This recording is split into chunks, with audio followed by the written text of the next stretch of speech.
নমস্কার, এইবার এক ফেসবুক পেজ ও ইউটিউব চ্যানেলে আপনাদের স্বাগত জানাচ্ছি। আমি অর্চনা। প্রথমে শুনুন আজকের সংবাদ শিরোনাম। কালাইন উন্নয়ন ব্লক এলাকায় কলাছড়িপাড় গ্রামে নেই রাস্তার উন্নয়ন। স্বেচ্ছায় শ্রমদানে এগিয়ে এলেন সাধারণ মানুষ। জনপ্রতিনিধিদের ভূমিকায় খুব। সড়ক দুর্ঘটনায় এক ব্যক্তির মৃত্যুকে কেন্দ্র করে বিন্নাকান্দিতে সড়ক অবরোধ। কংগ্রেস ছাড়লেন কালাইন ব্লকের সুরমান আলী। এবার শুনুন বিস্তারিত সংবাদ। গ্রাম উন্নয়নের নামে সরকার কোটি কোটি টাকা খরচ করলেও বাস্তবে এখনো বহু গ্রামে পৌঁছায়নি উন্নয়নের ছোঁয়া। স্বাধীনতার 70 বছর পরও এক গ্রামের রাস্তা সংস্কারের জন্য গ্রামবাসীদের স্বেচ্ছায় শ্রমদান করতে হচ্ছে। কাছাড় জেলা কাঠিগড়া বিধানসভা কেন্দ্রের বিহারা গ্রাম পঞ্চায়েত এলাকায় বৃহস্পতিবার দেখা গেল এমন দৃশ্য। কোলাছড়িপাড় পঞ্চমগণ্ড গ্রামের মানুষের হাঁটা চলার জন্য নেই কোনো ভালো রাস্তা। বর্ষার সময় এক হাঁটু জলকাদা মারিয়ে হাঁটাচলা করেন গ্রামের লোকজন। রোগীদের কাঁধে করে নিয়ে যেতে হয় হাসপাতাল। সড়ক যুগে যুগের এমন দুরবস্থা থেকে রক্ষা পেতে এদিন স্বেচ্ছায় শ্রমদানে নামেন গ্রামের মানুষ। চাঁদা করে টাকা সংগ্রহ করে পাহাড়ি মাটি এনে রাস্তার কাজে নামেন লোকজন। কলাছড়িপাড় ইউথ কমিটি নামে একটা সংগঠন তৈরি করে তাদের মাধ্যমে চলে শ্রমদান পর্ব।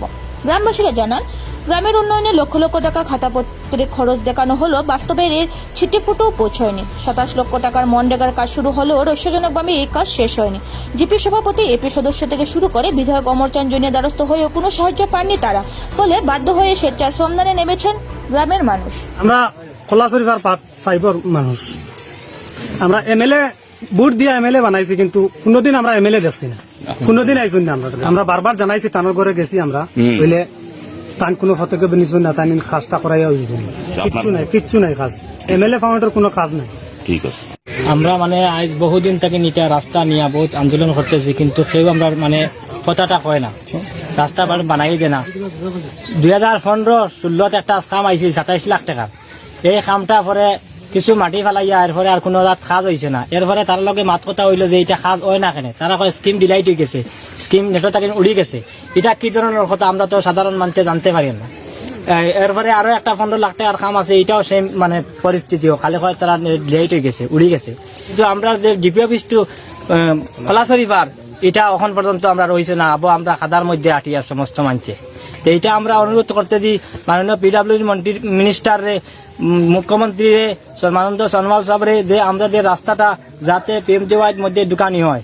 আমরা এই সমস্যা পড়িয়া দীর্ঘ 5 দিন আগে আমরা জিসিবি নিজের পকেটের পয়সা দিয়া চান্দা কালেকশন করিয়া 3000 টাকা দিয়া আমরা মাটিটা সমান করাইয়া আবার বৃষ্টি দিলাইলো মাঝে 3 দিন হইজার বৃষ্টি দিয়া আবার এখন 10 টাকা 20 টাকা করি যেদিকে মানুষ পাই তার কাছে সাহায্য খুঁজি আমরা, যে আমরা 100 টাকা দেও 200 টাকা দেও, আমরা এই রাস্তাটা কাজ করতাম।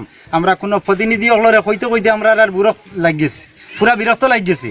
আমরা তার কাছে আর যাই না। এখন আমরা যুব কমিটি মিলিয়া একটা সংগঠন করছি, করিয়া এই চ্যানেলও আমরা এখন ছাইয়ারগু দিতাম, যাতে মাননীয় মুখ্যমন্ত্রীর কাছেও ওইটা ফস্ত এবং সর্বানন্দ সোনোয়ালের কাছে ও ফস্ত, আমরা ডাঙ্গরিয়ার কাছে, যে ওটা আমরা দেখিয়া আমরা এটাটা যেভাবে হোক আমরা এই 3-4 মাসের ভিতরে আমরা রাস্তাটা হ্যান্ড ওভার করিয়া দিতাম। বুধবার কাছাড়ের বিন্নাকান্দি প্রথমকণ্ড গ্রামে ট্রাকের ধাক্কায় এক অটো আরোহীর মৃত্যু হয়। এই ঘটনাকে কেন্দ্র করে বৃহস্পতিবার সকাল 11টায় লক্ষ্মীপুর সোনাই সড়ক অবরোধ করে বসেন বিন্নাকান্দি এলাকার ক্ষুব্ধ মানুষ। ট্রাক চালক এবং ট্রাকের মালিককে গ্রেফতারের দাবি করেন আন্দোলনকারীরা। দীর্ঘ সময় ধরে চলে অবরোধ।